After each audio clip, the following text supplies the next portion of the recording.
মাননীয় মন্ত্রী ফিরাদ হাকিমকে বলি দফার ভোটের তো প্রশ্ন নয়, এটা দফার ভোটের আলোচনা নয়। যেটা আমি বললাম যে আমি জানি আপনি কে এবং কিভাবে পলিসি তৈরি করেন আমরা জানি। এখানে একটা পারসেপশন তৈরি করেছে যেটা এখানে যারা আমাদের পলিটিক্যাল পার্টি, আমাদের বিরোধী বিজেপি, তারা একটা পারসেপশন তৈরি করেছে বাংলায় ঘুষপেটিয়া আছে, রোহিঙ্গা আছে। কিন্তু আপনার এই 2 মাসের প্রসেসে কোনো ঘুষপেটিয়াকে প্রমাণ করতে পারেননি, কোনো রোহিঙ্গা প্রমাণ করতে পারেননি, একটাও নেই। কিন্তু এইটা করতে গিয়ে এই পারসেপশনটাকে আপনার পর্যন্ত পৌঁছে গিয়ে আপনি যেটা করেছেন সেটা হচ্ছে ভারতীয় নাগরিককে হ্যারাস করেছেন, হাজার হাজার লোককে লাইনে দাঁড় করিয়েছেন, কয়েকশো মানুষ মৃত্যু হয়েছে, অসুস্থ হয়ে গেছে, স্ট্রোক হয়েছে। এই মৃত্যুর দায়টা কে নেবে? এতগুলো মানুষ তারা কাজকর্ম ছেড়ে দিয়ে ডেলি লেবার, হয়তো রোজ আনে রোজ খায়, তারা দিনের পর দিন গিয়ে লাইনে দাঁড়িয়ে আছে শুধু প্রমাণ করার জন্য ভারতীয়কে প্রমাণ করতে হবে যে আমি ভারতীয় নাগরিক, আমার দয়া করে ভোটার লিস্টের নাম কেটো না। আপনার এটা ভুল হয়ে গেছে। বিজেপির কথা শুনে এই যে পলিসিটা তৈরি করেছেন এটা ভুল হয়ে গেছে। আমি বললাম খুব সিম্পল, 1-3টে ওয়ার্ড আছে কিন্তু খুব কষ্ট করে এটাকে বলতে হয়। আই অ্যাম রং। আপনি এখানে বলতে পারবেন না যে আই এম রং। আপনার ভুল হয়ে গেছে। এতগুলো ভারতের নাগরিককে আপনি হ্যারাস করেছেন। শুধু একটাই আপনার কাছে আবেদন, দেখবেন যাতে কোনো ভারতীয় নাগরিক তার ভোট অধিকার থেকে বঞ্চিত না হয়। এটা একটা ভারতীয় নাগরিকের অধিকার এবং এই ভোট অধিকার আমার অধিকার, কনস্টিটিউশন আমায় দিয়েছে। কারোর ক্ষমতা নেই এই অধিকার আমায় কেড়ে নেওয়ার।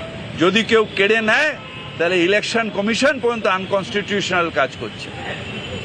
বিজেপি বলে এসছে আমলাতন্ত্র পুলিশতন্ত্র নিয়ে, যে ওদেরকে নিয়েই তো ভোটটা করাতে হবে, ব্যবস্থার কথা বলে এসছে।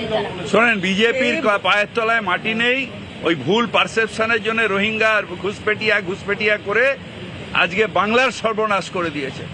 বাংলার নিরীহ মানুষকে ভোটার লাইনে দাঁড় করিয়ে দিয়েছে। নিরীহ মানুষরা যারা স্ট্রোকে মারা গেছে তারা ওদের জন্য মারা গেছে। এত মানুষকে মারা গেছে।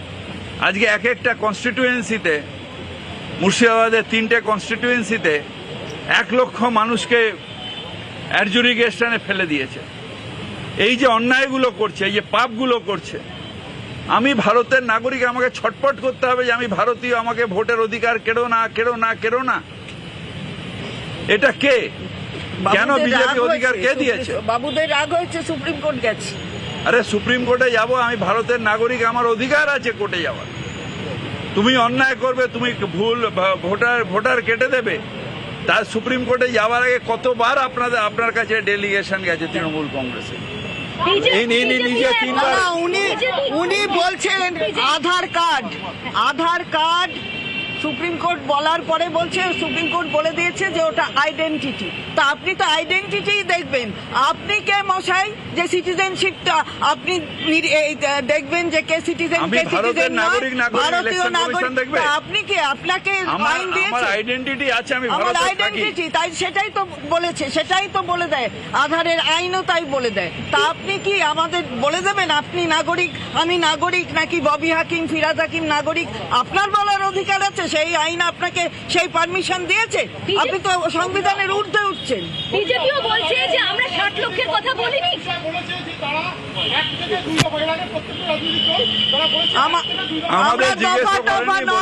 আমাদের মানুষের কথা, আমরা মানুষের কথা। ভারতীয় হয়ে আমাকে ভোট অধিকার দিতে হবে। বৈধ ভোটার আমি ভারতীয়, আমার ভোট অধিকার আছে। বিজেপি কি বলেছে তাই নিয়ে আমাদের কি বলে? বিজেপির বক্তব্যের জবাব দেওয়ার জন্য আমি 60 লক্ষের কথা বলেনি। ওরাও বলছে যে সুপ্রিম কোর্টে রয়েছে, অর্থাৎ একই কথা বলছে।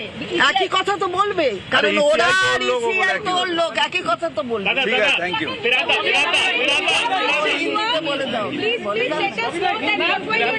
Also, several of your sitting minister, MLA, councillors are also not there. We have told them, a few of them, we have highlighted that they